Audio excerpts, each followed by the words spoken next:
Hello, good morning प्यारे बच्चों। कैसे हैं? पढ़ाई आपकी सुचारू रूप से चल रही है? मानव में पाचन तंत्र हम पढ़ रहे हैं। हमारा जो लेसन है ह्यूमन डाइजेस्टिव सिस्टम, ठीक है। अगर कोई इससे रिलेटेड कोई डाउट्स हो तो आप डाउट्स भी अपने क्लियर कर सकते हैं। अभी इस लेसन के जो नोट्स हैं वो भी आपको पीडीएफ के रूप में मिल जाएंगे, तो उनको अच्छी तरह से अपनी नोटबुक में उतार लें और अच्छी तरह से उनको समझकर पढ़ना स्टार्ट कर दें, ठीक है।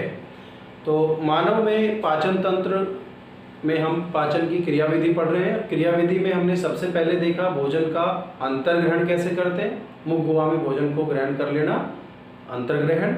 फिर उसका पाचन शुरू हो जाता है और भोजन का पाचन 4 स्थानों पर होता है। कितने स्थानों पर? 4 स्थानों पर। सबसे पहला मुख गुहा में होता है पाचन, यानी मुख गुहा में पाचन। दूसरा आमाशय में पाचन। तीसरा ग्रहणी में पाचन और चौथा इलियम में पाचन। इसके अलावा भोजन का पाचन कहीं पर भी नहीं होता है, ठीक है। मनुष्य की बात कर रहे हैं अपन। मनुष्य में भोजन का पाचन इसके अलावा नहीं होता है। दूसरे प्राणी जिनमें सीकम में आज भी एंजाइम स्रावित हो रहे हैं, उनमें सीकम में भी भोजन का पाचन, कुछ पाचन होता है, लेकिन हमारे अंदर सीकम में कोई भोजन का पाचन नहीं होता है, ठीक है। तो अभी भोजन का पाचन कंप्लीट हो गया। अब हम जो अगला तीसरा जो चरण आता है पाचन की क्रियाविधि में, वो आता है अवशोषण। इसको पढ़ेंगे, यानी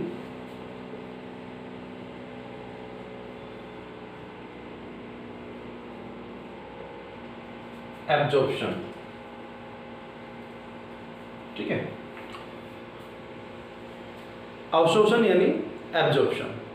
तो अभी जो भोजन का पाचन हुआ आहार नाल में, लास्ट पाचन हो चुका है इलियम में। तो पचित भोजन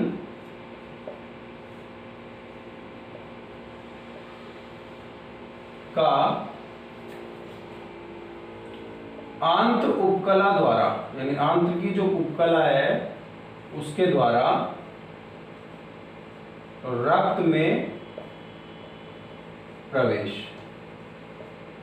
यानी भोजन जो पच चुका है, सरल अणु जो बन चुके हैं, उनका आंत्र की उपकला से होते हुए रक्त में पहुंचना अवशोषण कहलाता है। यानी कि वो भोज्य पदार्थ अवशोषित होकर कहाँ पहुंच चुके हैं? रक्त में। तो रक्त में पहुंच जाना क्या कहला रहा है? अवशोषण कहला रहा है, ठीक है। अब ये जो अवशोषण की क्रियाविधि है, भोजन के जो सरल भोजनों के अवशोषण की क्रियाविधि है, इसको हम 2 प्रकार से पढ़ते हैं। एक तो होता है सक्रिय अवशोषण,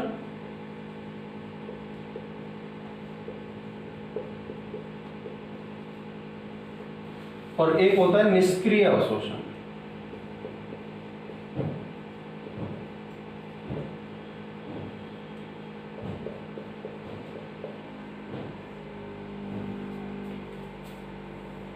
ठीक, सक्रिय अवशोषण और निष्क्रिय अवशोषण। सक्रिय जिसमें ऊर्जा की आवश्यकता होती है, यानी कि इसमें ऊर्जा की आवश्यकता होती है और इसमें ऊर्जा की आवश्यकता नहीं होती है। तो सक्रिय अवशोषण का मतलब है जिसमें ऊर्जा की आवश्यकता होती है, और ये ऊर्जा किससे प्राप्त होती है? एटीपी से। किससे प्राप्त होती है? एटीपी से, ठीक है। अब हम क्या देख रहे हैं कि सक्रिय अवशोषण पढ़ेंगे हम। इसके द्वारा किस किस का अवशोषण होता है? ग्लूकोज व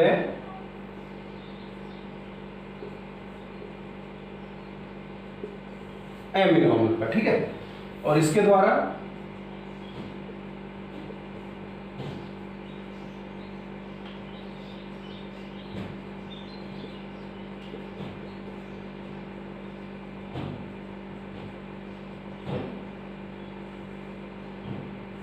वसीय अम्ल व मोनोग्लिसराइड का, ठीक है।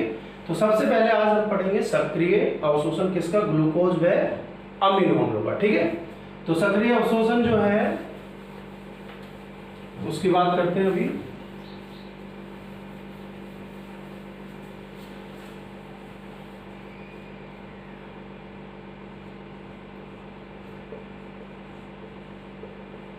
ग्लूकोज व एमिनो अम्ल का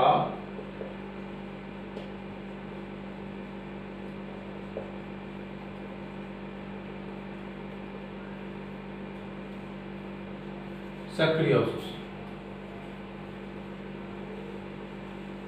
ठीक है, तो उसके लिए हमको क्या चाहिए, देखो ये तो है रक्त नलिका।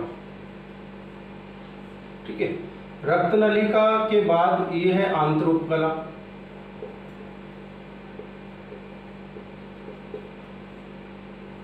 और आंत्र उपकला के अंदर की तरफ है आंत्र गुहा।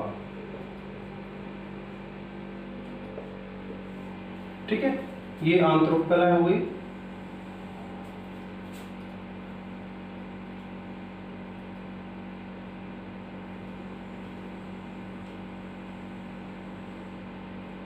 ये आंत्र उपकला के हो गए सूक्ष्मांकुर। ये क्या है, सूक्ष्मांकुर। अंगुली के समान जो बाहर निकले हुए इनको क्या बोल रहे हैं, सूक्ष्मांकुर। और इस तरफ क्या है, ये रक्त है, ये आंत्र उपकला है, और ये आंत्र की गुहा है। ठीक है, आंत्र जो अंदर से खोखली होती है वो गुहा हो गई इस तरफ। ठीक है, तो अब इसमें ग्लूकोज व अमीनो अम्ल के सक्रिय अवशोषण के लिए यहाँ पर सोडियम सह अभिगमन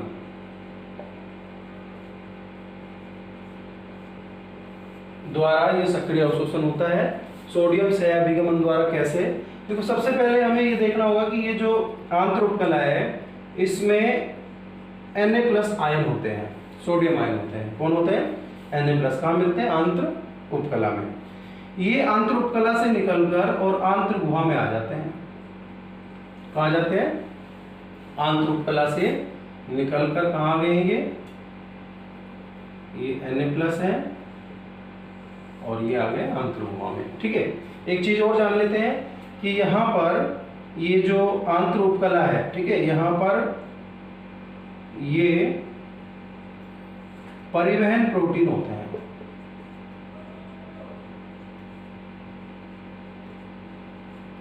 क्या पाए जाते हैं, परिवहन प्रोटीन पाए जाते हैं।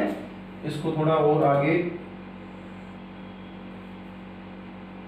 रहने देते हैं। ठीक है, परिवहन प्रोटीन पाए जाते हैं जो कि परिवहन में सहायता करने वाले हैं। कैसे सहायता करने वाले हैं देखेंगे कि होता क्या है कि जो Na+ है ये जब बाहर आ गए तो Na+ की आंत्र उपकला में क्या हो गई, कमी हो गई। तो Na+ को वापस आना पड़ेगा इस कमी की पूर्ति के लिए, लेकिन अब वो जा तो सकता है लेकिन वापस इसी तरह नहीं आ सकता।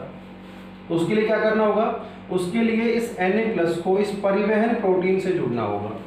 यानी मान लीजिए यहाँ बना देते हैं, ये परिवहन प्रोटीन हो गई, तो इससे कौन जुड़ जाएगा, Na+। कौन जुड़ गया, Na+। Na+ के साथ साथ यहाँ पर इससे ग्लूकोज भी जुड़ जाता है। कौन जुड़ जाता है, ग्लूकोज भी जुड़ जाता है। ठीक है, इसी प्रकार से मान लीजिए आगे अपन इसको और देखें।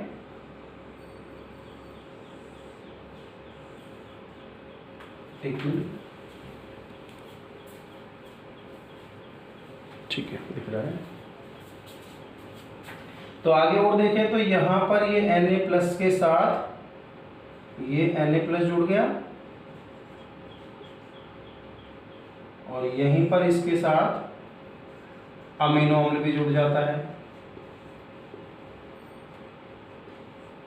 अब ये क्या करते हैं, Na+ अंदर आ गया, इसके साथ साथ ग्लूकोज भी अंदर आ गया आंत्र उपकला में, और यहाँ पर Na+, मान लीजिए Na+ जो थे वो बाहर आ चुके थे बहुत सारे, तो ये वापस अंदर आ गए, और इनके साथ साथ कौन आ गया, अमीनो अम्ल। कहाँ गए? आंतरोपकला में। इसलिए इसको बोल रहे सोडियम सह अभिगमन, यानी सोडियम के द्वारा, सोडियम की सहायता से अब वो जो पचित भोजन में क्या था, ग्लूकोज और अमीनो अम्ल, ये कहाँ आ चुके हैं? आंतरोपकला में। यहाँ से आसानी से ये ग्लूकोज और अमीनो अम्ल विस्तृत होकर कहाँ आ जाते हैं? रक्त में। यानी हमने कहा आंत्र गुहा से पचित भोजन रक्त में आ गया, तो इसी को क्या बोला अपन ने? अवशोषण। लेकिन इसमें ऊर्जा की आवश्यकता होती है। किसकी आवश्यकता होती है? ऊर्जा की, क्योंकि जो Na+ ये बाहर आया, इसको यहाँ बाहर आने के लिए भी ऊर्जा की आवश्यकता पड़ती है। ठीक है, तो ऊर्जा की सहायता से ये सोडियम जो है दूसरों को, जो पचित भोजन है उनको अंदर लेकर आएगा, और इसी प्रकार से ग्लूकोज और अमीनो अम्लों का सक्रिय अवशोषण हो जाता है। दोबारा देखते हैं, ये रक्त है, आंतरोपकला, आंतरगुहा, आंतरोपकला से सोडियम आयन आंतरगुहा में आए एटीपी की सहायता से, लेकिन अब यहाँ कमी हो चुकी है, तो इनको वापस से आना होगा। लेकिन अब वापस आने के लिए क्या चाहिए? परिवहन प्रोटीन। तो परिवहन प्रोटीन जो है उससे सोडियम आयन जुड़ जाता है, इसके साथ साथ ग्लूकोज भी जुड़ जाता है, और यहाँ दूसरे परिवहन प्रोटीन से अपन ने दिखाया अमीनो अम्ल और सोडियम दोनों जुड़ चुके हैं। ये अंदर Na+ अंदर आएगा, तो इसके साथ ग्लूकोज भी आ गया और अमीनो अम्ल भी आ गया। यहाँ से इनको रक्त में आने के लिए ज़्यादा आपको मेहनत नहीं करनी पड़ेगी, क्योंकि ये पतली झिल्ली है, विसरण के द्वारा रक्त में ये आ जाते हैं, और इस तरह से ये भोजन के अवशोषण की, सक्रिय अवशोषण की क्रियाविधि कंप्लीट हो जाती है। ठीक है, तो डियर स्टूडेंट्स, ये अपना जो ग्लूकोज और अमीनो अम्ल का सक्रिय अवशोषण है, ये आपको समझ में आ गया होगा। इसको नोटबुक में अपनी में बना लीजिए इस डायग्राम को, ठीक है, और प्रैक्टिस कीजिए। और इस समय जो आपको ज़्यादा से ज़्यादा समय मिल रहा है, इसको आप पॉजिटिव रूप में लें। ठीक है, इसको नेगेटिव रूप में ना लें। पॉजिटिव का मतलब है कि जो एक प्रॉब्लम, समस्या रहती थी कि हमारे पास समय की कमी है, अब वो समस्या नहीं है, आपके पास सिर्फ समय समय और समय ही है, जिसमें आप घर पर रहकर खूब पढ़ सकते हो और अच्छी से अच्छी परसेंटेज बना सकते हो। तो घर में ही सुरक्षित रहते हुए अपनी पढ़ाई को जारी रखें। Be safe, stay home.